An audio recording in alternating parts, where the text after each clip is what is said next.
Hello, my name is Hadassah Szylit-Alpert. This is the second part of the assignment. Question number one, I would use model.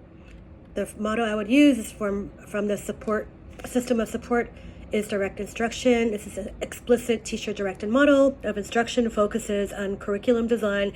Tasks are demonstrated in small steps while providing students a practice work and they do independent work. There's 5 key principles.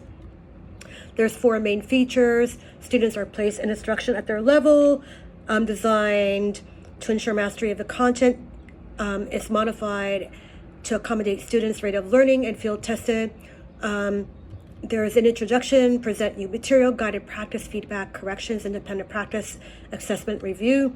I like this because a group can benefit from this because they all have different disabilities and levels, and is modified to accommodate the student. Also, they can practice the work and work independently eventually.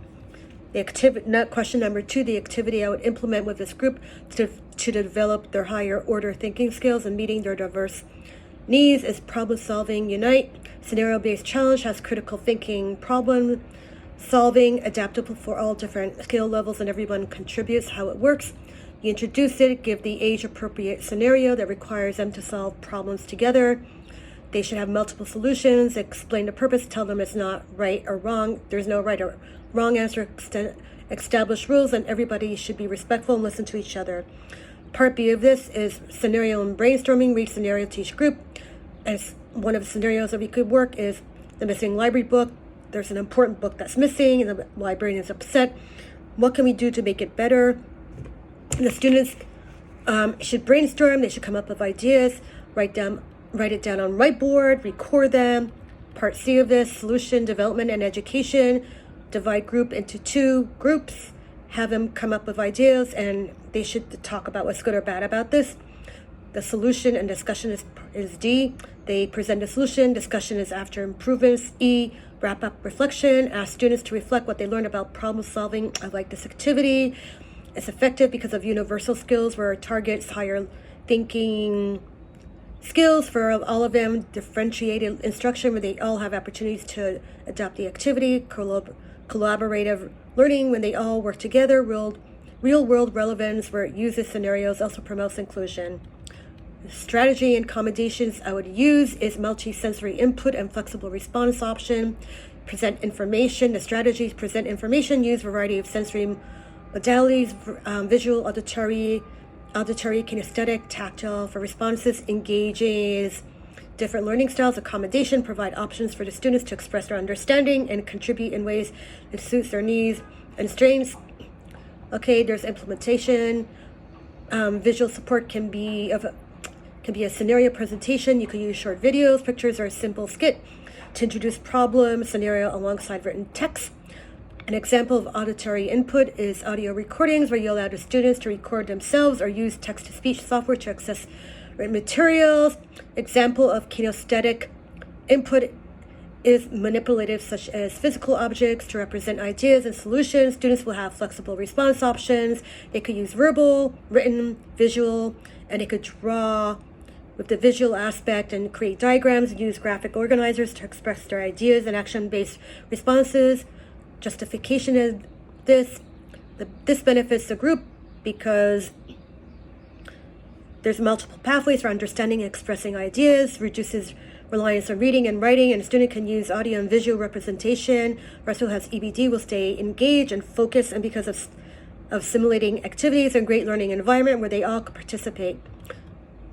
Part B of this, strategy and accommodation, turn-taking toolkit and positive reinforcement. The strategy is implement system for turn-taking and group discussion activities and use positive reinforcement to encourage positive behavior and participation. Accommodation, use explicit support to be provided. They practice social skills, manage impulse, and everybody contributes.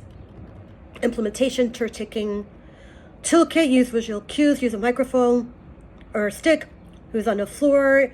Use timer for each speaker, can use a starter sentence such as I think, can use visual cues like hand signals when somebody's time to speak. Positive reinforcement system, give specific praise. Token economy, where they could earn tokens for positive social skills. They could exchange tokens for rewards such as more Reese's or a prize, and give group rewards when they have positive, social skills, can have a group party. Justification helps learn taking skills, provides explicit support for communication, creates safe environments, structured systems, and it's great.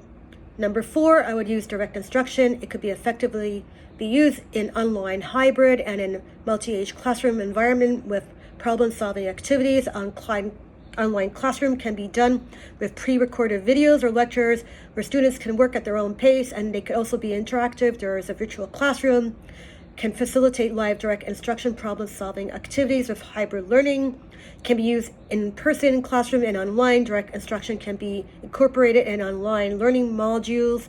Students can work together in problem-solving scenarios in the class. In a multi-age classroom, problem solving can be adopted in different learning levels, can use support and scaffolding to those who are struggling. I think this problem solving scenario makes learning more fun. It's interactive and engaging. Students can apply their knowledge. Problem solving can be adapted to meet the needs of learning of those that have learning disabilities. Direct instruction and problem solving scenarios can be adopted for various learning environments. That includes online, hybrid, and multi-age classrooms. Question number 5. I would use the 2 technologies I would employ. LiveScribe is number 1. It's a paper-based computing platform that has digital pen, digital paper, software, apps, and tools. It centers around the pen. The pen records what is being said and what is being written. They help students with dyslexia, those like Ryan who have Down syndrome, EBD, and those who have mild intellectual impairments. We use this for the group because it helps them to complete assignments more effectively.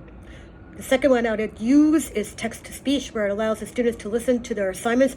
But using this, it can help them with reading, allows them to focus more and understand the content.